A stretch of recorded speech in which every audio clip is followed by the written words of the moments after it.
Skinny, this was such a big game for the Bengals. I thought it was a measuring stick. I'll be honest, coming into this one, I thought, all right, Chiefs, regular season, they've beaten them twice. I think the Chiefs will get a little revenge. The Bengals rose to the occasion, and they get the win. Yeah, I mean, 3 times in a row in a calendar year. Think about that for a minute. 3 times in a row in a calendar year. First time Patrick Mahomes has ever been beaten 3 times in a row by another team. And I think it was a big statement win because you still were teeter on how good is this team. Here's a real challenge for you. You know, if they'd have lost today and Baltimore almost lost, you'd have had Pittsburgh creeping back into this a little bit. Cleveland even still hanging around with a chance to come here. This one today, though, solidified that look out, this team is absolutely for real again because they can beat you in a lot of different ways with a great quarterback, now with his best receiver back, with a hell of a backup running back, and with a defense that, let's face it, they made 2 big plays in that fourth quarter, the Pratt fumble and then the sack by Osai. Let's start with Jamar Chase because that's the big storyline of this game going in.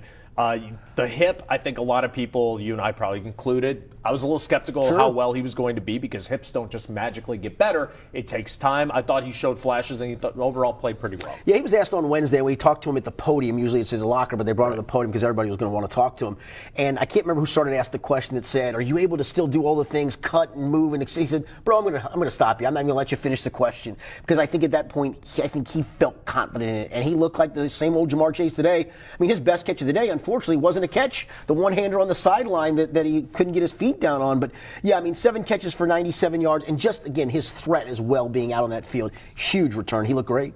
Samaje Perine is a guy that has been on the roster for a while as the backup. We haven't seen a lot of him. There's been a dose of Mixon. With Mixon's struggles, Perine comes in, because obviously Mixon's still in concussion protocol, over 100 yards. He looks effective. I think a lot of people might start be thinking, well, is Mixon maybe not going to get as many touches because Perine's more effective? Where do you stand on all that? Yeah, I think that's the case. I do want to caution people. The last time Joe Mixon played a full game, he went for over 200 yards and scored 5 touchdowns. There's that. All right, there's that. But no, to your point, though, and I think that's the fair question is, when he comes back, can you take a little bit of that workload off of Joe Mixon? Can it be 16 to 18 touches and Samaje gets 10 to 12 touches? I think you can make that work. I think you can make that marriage happen for sure. And I think they will. I think the other part to that is it keeps probably both guys fresh down the stretch. I mean, Samaje Perine he looked gassed at the end of the game, and understandably so. He was a big part of the go-ahead drive. They brought Chris Evans in for that specialized play in which Chris was wide open for the touchdown.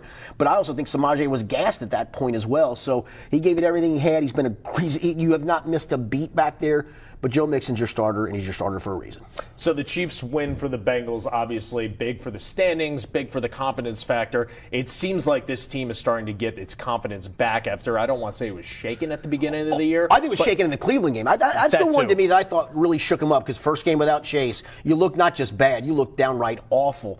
You're thinking, oh gosh, this is what the offense is going to look like moving forward. And then all of a sudden you have that next game, the breakout game, after the bye week, and all of a sudden things just seem, actually the game before the bye week, things just seem back to normal. And now you're getting it a bunch of different ways. Backup running backs. Your star running back before he got hurt, Joe Burrow, is a constant. Now you got Jamar Chase back. The offensive line's been great. Gave up the 1 sack today, and that was kind of when Joe ate the ball right before the 2-minute warning. And this defense continues to play great. Listen, you're not holding Patrick Mahomes down. You needed to steal a possession or 2. They stole 2, in my opinion, and those were the 2 in the fourth quarter, the turnover, and then Osai forcing them to kick a 55-yard field goal, which they missed.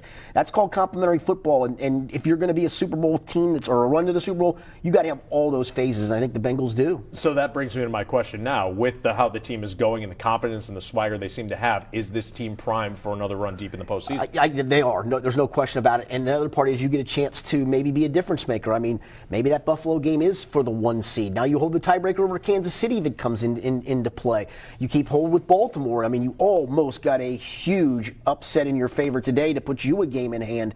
Now you look and you go, who can't this team beat? Buffalo, were they invincible? No, they've got some flaws, and now they got to come to your place after you just beat the other really good team in the AFC at your place. You got to win over Miami at your place. Win over the Jets, who were trending at one point towards being a playoff team. They've got some good wins in addition to some of those NFC South wins, and they've still got an NFC South team they get to go play, and a New England Patriots team. It looks like it's reeling that they get to play there as well. So I think it is poised for a good run. They're not going to win them all down the stretch. There's going to be probably a loss or 2, so hang on tight for that.